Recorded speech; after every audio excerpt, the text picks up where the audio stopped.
अङ्गम् हरेः पुलकभूषणमाश्रयन्ती भृङ्गाङ्गनेव मुकुलाभरणम् तमालम् अङ्गीकृताखिलविभूतिरपाङ्गलीला माङ्गल्यदास्तु मम मङ्गलदेवतायाः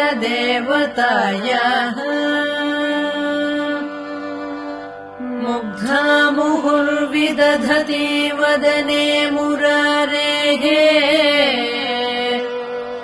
प्रेमत्रपा प्रणिहितानि गतागतानि मालादृशोर्मधुकरीव महोत्पलेय सा मे श्रियम् दिशतु सागरसम्भवायाः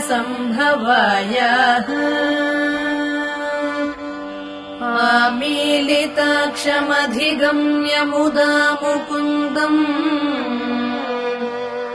आनन्दकन्दमनिमेषमनङ्गतन्त्रम् आकेकरस्थितकनीनिकपक्ष्मनेत्रम् भूत्यै भवेन्मम भुजङ्गशयाङ्गनायाः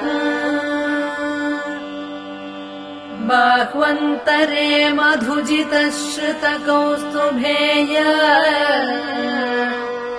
हारावलीव हरिनीलमये विभाति कामप्रदा भगवतोऽपि कटाक्षमाला कल्याणमावहतु मे कमलालयायाः कालाम्बुदाळिललितो रसिकैटभारेः